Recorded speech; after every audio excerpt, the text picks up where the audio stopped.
Hello, girls, guys, or otherwise. Welcome to another Christo-Paganism Sunday. This is like the fifth time or sixth time that I'm doing this intro. Once the power went out, once something fell upstairs. Getting past this intro has not been an easy ordeal. So we're just going to go right on into points of order. One, ignore the lighting because, again, I'm facing a window and doing this during the daytime on a day that I have off. So we're going to just try to ignore that. And I feel like I have something on my face, but there's nothing on there. You ever have those like ghost feelings? Anyway, weird. Getting past that. Other points of order, if you have not yet subscribed, go ahead and hit that subscribe button. And if you like this video, go ahead and hit the thumbs up button. That helps appease the algorithmic gods of YouTube. All hail the algorithmic gods of YouTube. If you have questions, comments, or suggestions for future Christo-Paganism videos or the Witchy Wednesday videos, go ahead and leave those suggestions down in the pants area, the nether regions. So let's go ahead and get on into this. We are discussing the use of witchcraft in the Bible, or witchcraft in general in the Bible. I have a long list here, which you guys probably can't read from there, of verses that people commonly use to say that you should not be practicing witchcraft, whatnot. This is a big topic for the Christo-Pagan community, because one of the things that comes up is from the Christian side is you're not supposed to be practicing witchcraft and this and that, and the other side of with paganism, sometimes you get it, not as much, but more times with the Christian side than the pagan side. But the pagan side will also say the same thing. You know, I thought witchcraft was forbidden and whatnot. So I figured I'd go ahead and copy down these umpteen verses there. I mean, it's actually a fairly large amount of verses. And we're going to go through them one by one, and we're going to we're going to give them consideration. And I want this to be absolutely clear whenever I am going through a sacred text, whether it is the Bible, whether it is the Quran, or the Torah, Bhagavad Gita, whatever sacred texts we may be going through. I do have respect for the sacred text. A lot of what I do with whenever it comes to biblical literature is you need to treat it as a sacred text, yes. However, you also have to look at it through the lens of when it was written, why it was written, and put that into context as well.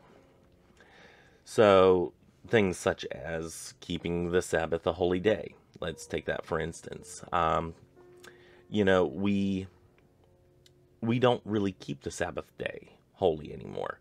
Now, it is considered Sunday is a holy day, but Sunday's pretty much just a marker of, hey, let's go to church on that day, and then we go out to Golden Corral and we stuff our faces, you know, with our gluttonous ways and go about our day. You know, there's certain things that are observed and certain things that aren't.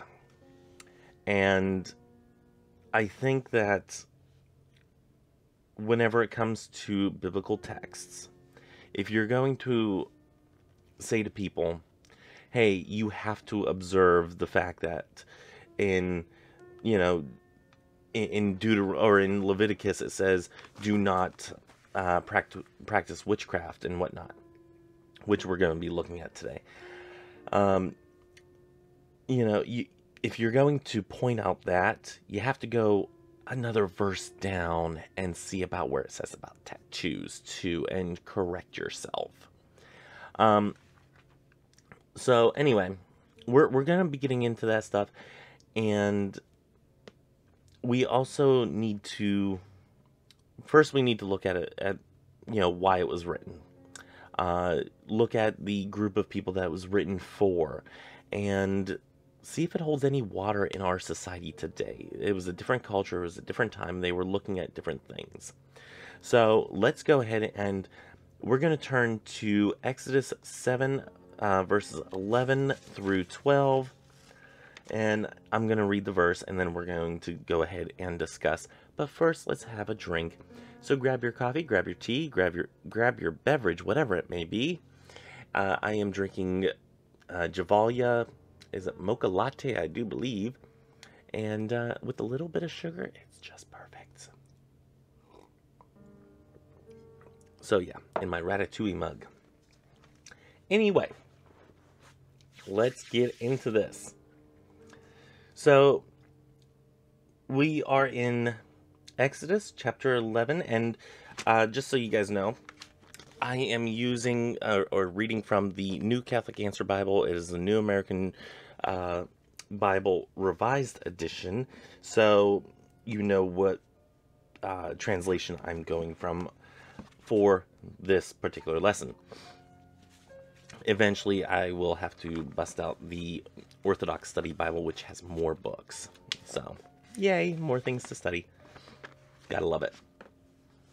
But yeah, we'll address that whenever it comes. Or whenever I utilize it. Anyway, Exodus chapter 7, verse 11. If everybody is there, go ahead and follow along. We are talking about the staff turning into a serpent, so you know where we're at here.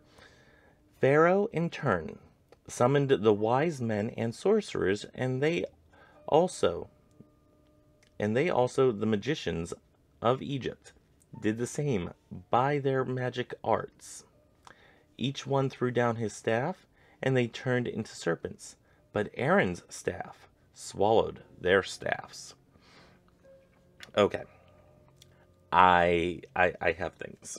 I have questions here, which is not uncommon for me.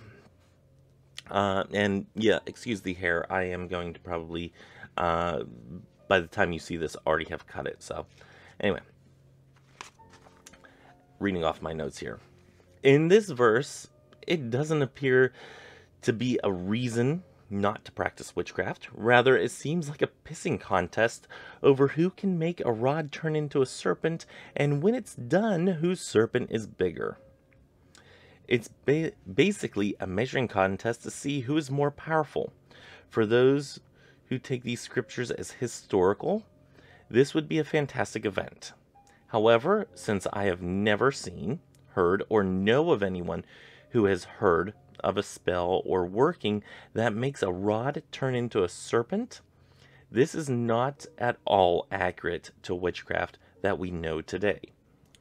Not to mention that out of all the archaeological proof out there, we have zero proof saying that there was a massive number of Jewish individuals in Egypt who subsequently left en masse.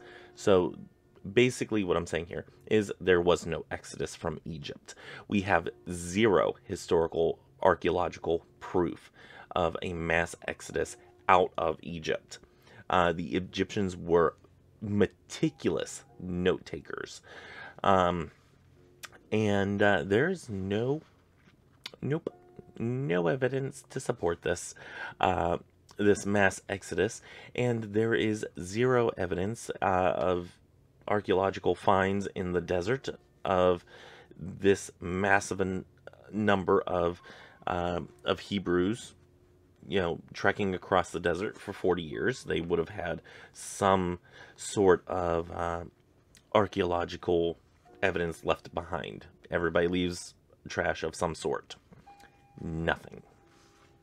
So, as a lore and myth, I would say that this situation warns against hubris of people who are going against a deity figure.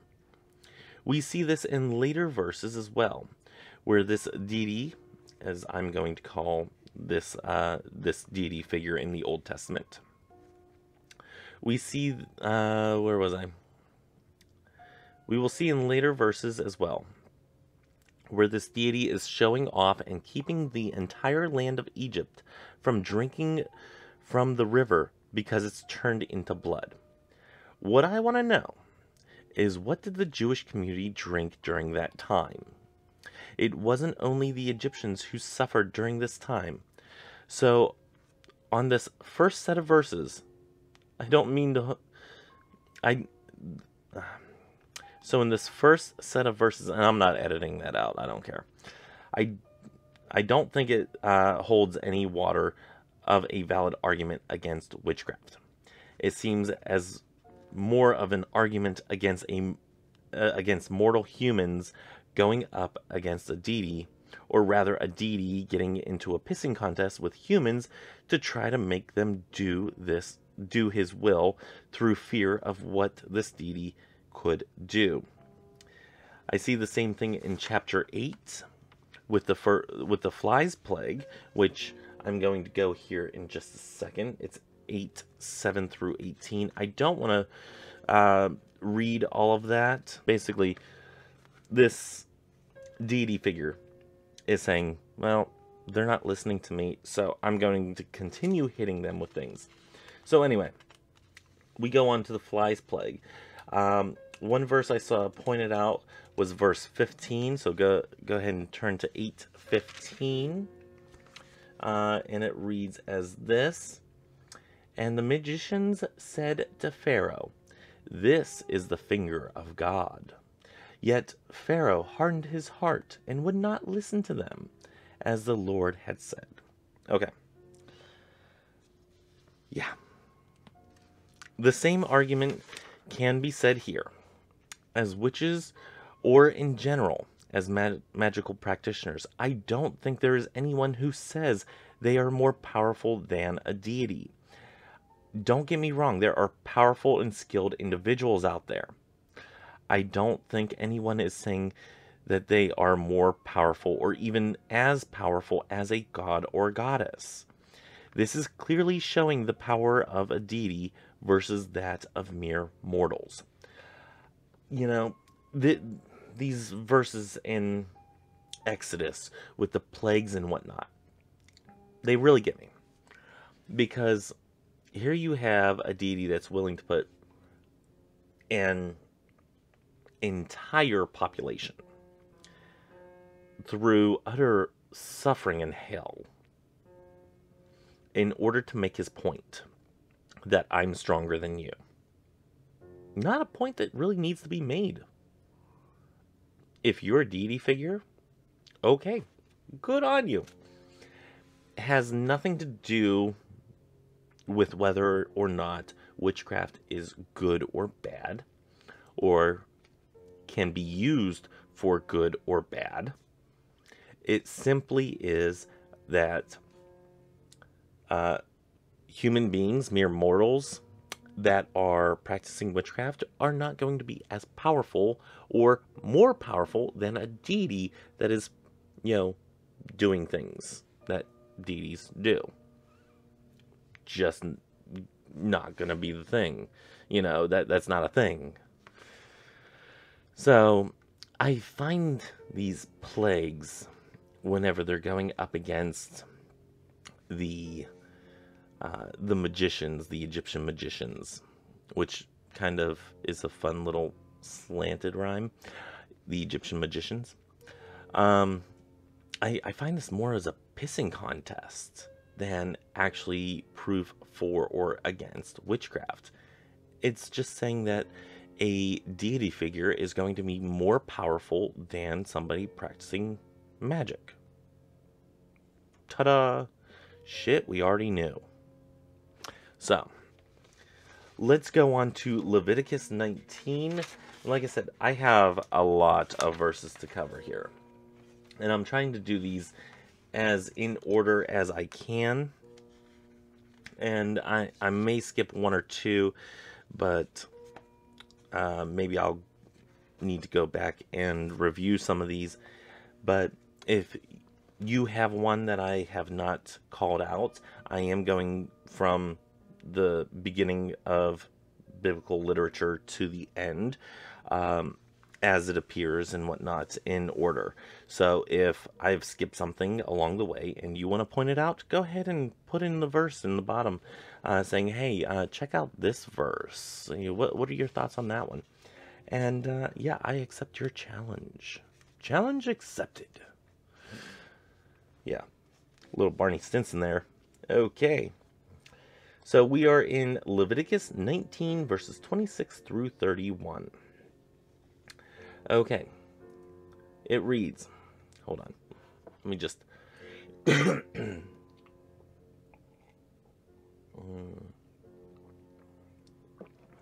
Mocha goodness.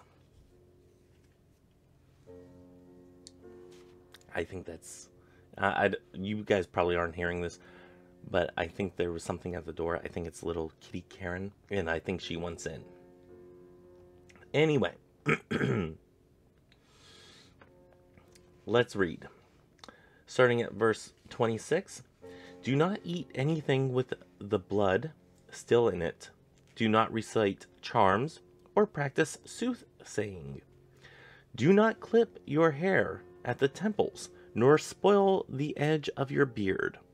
Do not lacerate your bodies for the dead, and do not tattoo yourselves. I am the Lord. You shall not degrade your daughter by making a prostitute of her. Otherwise, the land will prostitute itself and become full of lewdness. Keep my Sabbaths and reverence my sanctuary. I am the Lord.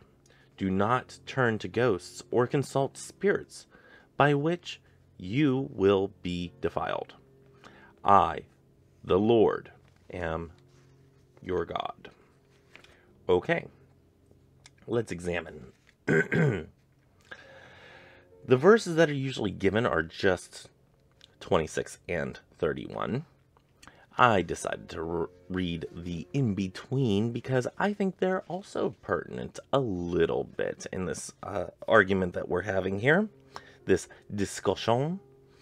Usually the other ones are left out because it doesn't fit the narrative that the condemning individual is trying to make. These individuals will go get their hair cut at the temples, right there, as said in verse 27, or get a tattoo of a loved one, or a tattoo at all, in verse 28. As far as these verses go, let's look at why. I think that there is a reason why these laws were made in this society that we're looking at. There were types of divination that were acceptable. However, I think in keeping with this storyline in the mythos, they have just left Egypt, where they made a big deal about the magicians going head to head with their deity. So why would they encourage just anyone to do the mystical? And by this, I mean, the magicians did things, and, they did not compare to a deity, of course. So they made a huge deal and looked down at these Egyptian magicians and said, well, you're just regular people. You shouldn't do that. But they did allow divination for the priests. So tell me, why are the priests of the time of Moses allowed to do divination and cast lots and whatnot, and decide how the divine communication with their God, with their deity figure? Why are they allowed to do that, yet other people cannot? It just doesn't make any sense, except for the fact that they were trying to keep people in line. They didn't want people falling into the same type of situations that they were in with the Egyptians. So, I mean, that's the only reason that I can come up with, and it actually does say so, and we'll get to that. Let me find my place here, and we'll continue. Yeah. They reserve the right for those in the priesthood, for those designated as prophets. As for verse 31, when it's talking about ghosts and consulting spirits, as someone who has worked with spirits, they can be assholes sometimes. And I talked about this yesterday for our Witchy Book Club series. Yeah, sometimes spirits can just be downright assholes. And you have to kind of sometimes put them in their place, and sometimes you just gotta tell them, get the hell out of here. You have to practice with discernment whenever it comes to this. So let me read on from my notes here. This isn't something that you do lightly, or that you do because you think it's cool to do so. You do it with discernment and careful practice. When I first got into spirit communication and strengthening my intuition, it was a little of the cool factor, but it was also for helping those spirits. As the years went by, the cool factor went away, but the urge to assist either the living or the dead has remained. This to me would be something that was done anyway with the new covenant, or would be done away with the new covenant of Christ anyway. So why would this verse be given by the church other than to nitpick someone else's practice? You notice, they don't care about the trimming of hair. They don't care about the tattoo thing. Some churches do, in which I ask them, how much for your daughter to be my slave? Because that's totally a thing. Yeah. So yeah, I if they want to go Old Testament, I can go Old Testament toe to toe with them. So yeah, definitely. Now, as with any law that is put forth, there are consequences to those actions. This is the way that was chosen to keep people in line. Let's read chapter 20, verse 6. Should anyone turn to ghosts and spirits and prostitute oneself with them, I will turn against that person and cut such a one off from among the people. Sanctify yourselves, then sanctify yourselves then, and be holy, for I am the Lord your God. I am holy. Okay. Yeah. Oh, I read 6 and 7. Whatever. It's all good. You guys are here for it, I hope. Okay. This verse not only states that this deity will cut you off from the people, or states only that this deity will cut you off from the people. This would be the equivalent of shunning. This does not carry a death sentence. However, adultery, as mentioned in the following verse, does. And that is in verse 10. Yes. So, and that's considered a blood guilt. So, yeah, if you slept with anybody, not only do you get stoned, the other person gets stoned as well. Yeah. I will give him this. I give you credit for equality there, because not only is one person being stoned, the other one is as well. However, in cases of force, I don't want to say a different word because of triggering aspects. In cases of force, then the woman would be stoned to death for something she had no consent in. So let's just think of that here as well. How many lives were lost because of that? Let's move on.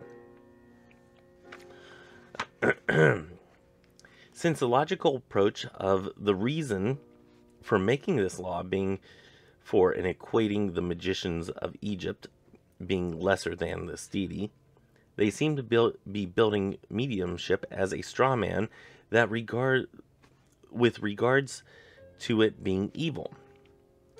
It surprises me in reading these laws how many there are with zero clear reasoning. Not only that, nobody but Moses and Aaron, it seems, are getting these laws from this deity. Looking at this, it makes me think that the Egyptian magicians are even more of the reason that they put these laws forth. It makes me feel more and more that the laws are to negate someone going rogue by challenging their authority, rather than an order from a deity. But the general pissing match that seems to have with magical practitioners, it wouldn't surprise me if this would be the case. As we do with tattoos, adultery, or the discharge of fluids from the body, there are just some laws that are given here that may have made sense then, but don't make any sense now.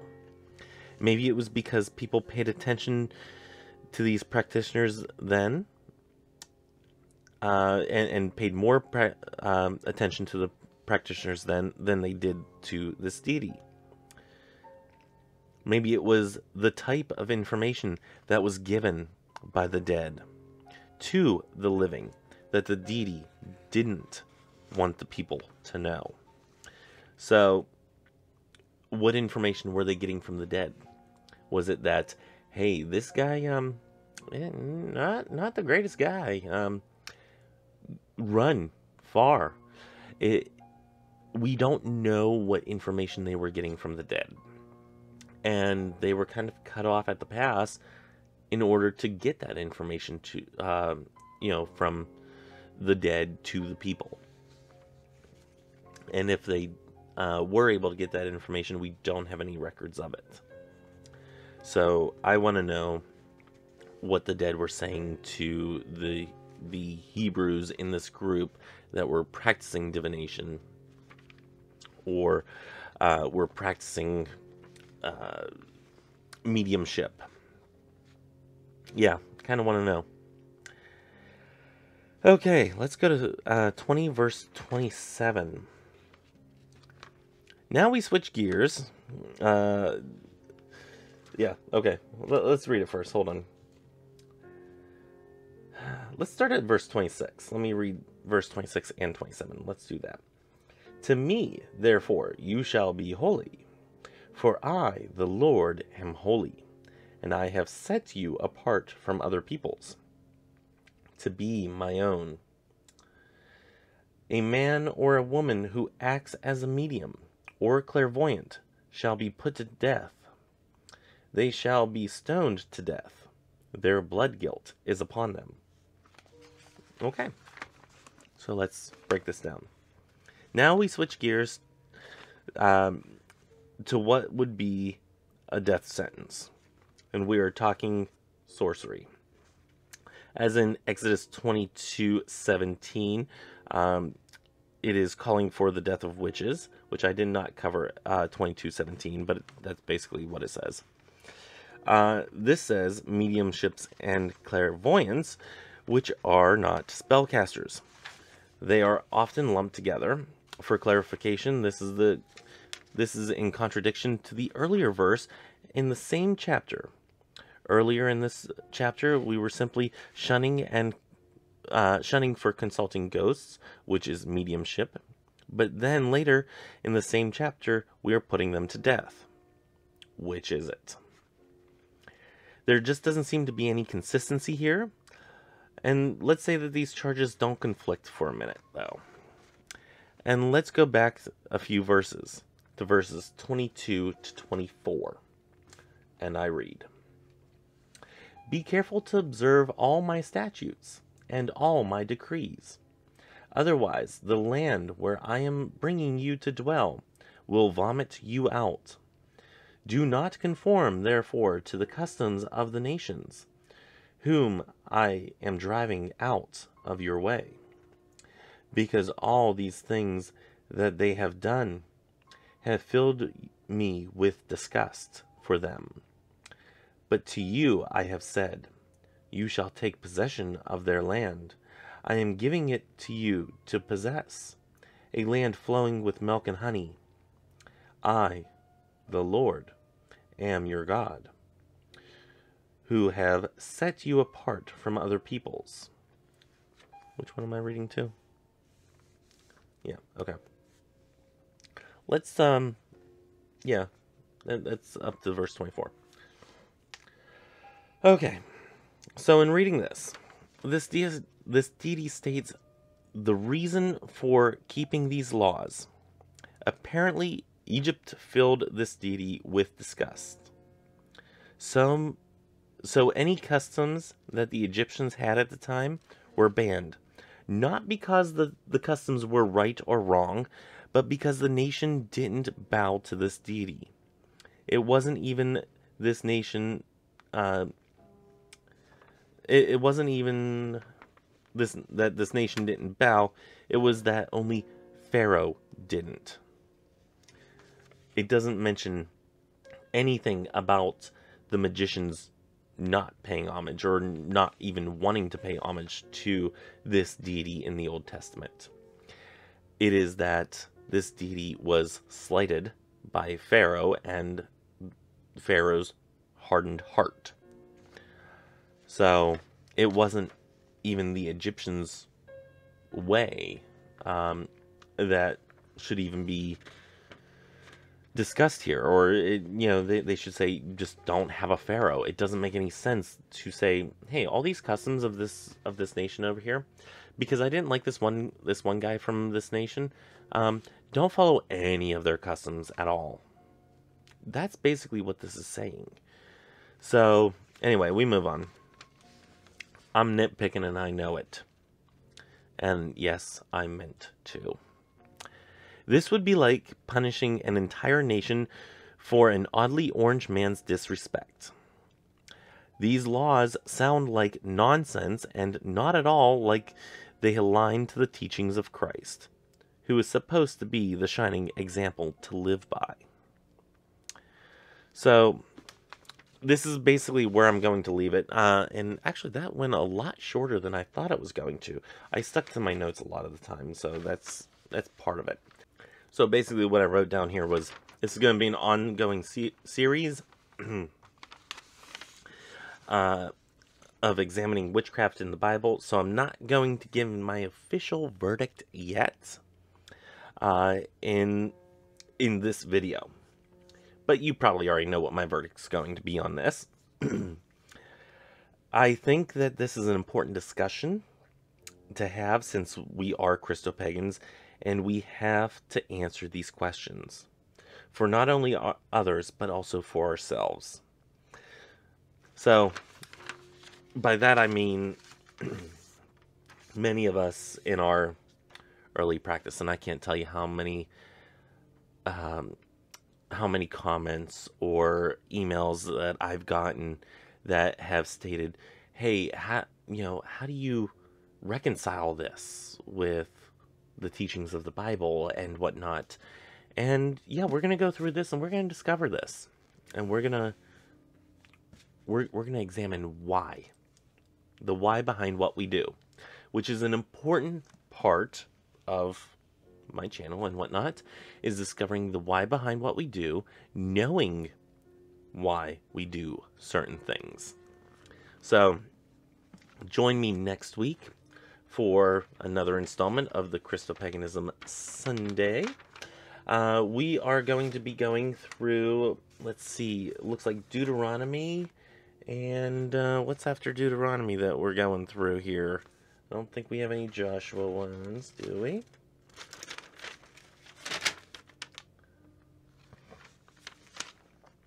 Nope.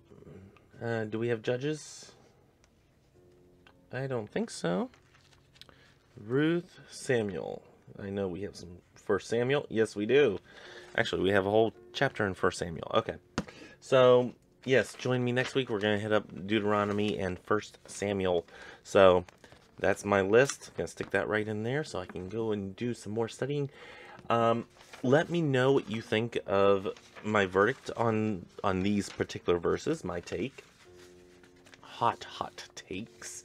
Join me on Tuesday. Get out my calendar. Join me on Tuesday for the Ten of Swords, and on Wednesday for the Sacral Chakra. Join me on Thursday for Table Talk Thursday. And join me on Saturday for the Inner Temple Witchcraft Chapter 14. We're moving right along. So join me on those days, 5 days a week, and then join me here again next Sunday as we are going through this book, and we're going to decipher its meanings that apply and don't apply to us today. So yeah, join me then. Until next time, may you have love, hugs, and ladybugs. Bye-bye.